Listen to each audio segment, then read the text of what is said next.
सरकार, ओके सरकार, आम्हाला आमच्या जीवाची पर्वा नाही। हा प्रश्न केवळ मुंबईतल्या वसतिगृहांचा नाही, हा प्रश्न किंवा इथं बसलेल्या मोजक्या विद्यार्थ्यांचा नाही, हा प्रश्न संपूर्ण महाराष्ट्र राज्यातल्या सामाजिक न्याय विभागाच्या वसतिगृहातील विद्यार्थ्यांचा आहे। हा प्रश्न संपूर्ण महाराष्ट्रातल्या अनुसूचित जाती जमातीच्या विद्यार्थ्यांचा प्रश्न आहे। हा भटक्या विमुक्त विद्यार्थ्यांचा प्रश्न आहे। हा ओबीसीच्या विद्यार्थ्यांचा प्रश्न आहे। ह्या सर्व मागण्या घेऊन आम्ही इथं बसलेलो आहोत। त्यामुळं जोपर्यंत ह्या न्यायिक मागण्या ह्या अन्यायकारक प्रशासनाकडून जर मान्य होत नाहीत तोपर्यंत आम्ही ही जागा सोडणार नाही।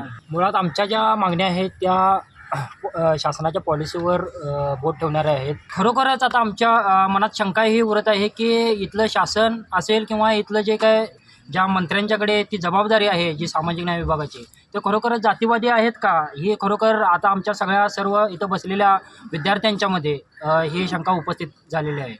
सर्व पदाधिकारी इथे येऊन गेलेले आहेत, पण त्यांनी आमच्या मागण्यांचा पाठपुरावा हा व्यवस्थितपणे केलेला नाही। तर आम्हाला त्यांना हेच विनंती आहे की जोपर्यंत तुम्ही आमच्या मागण्या पूर्ण करणार नाही तोपर्यंत आम्ही इथं उपाशी पोटी राहून आमचं हे आंदोलन असंच चालू ठेवू।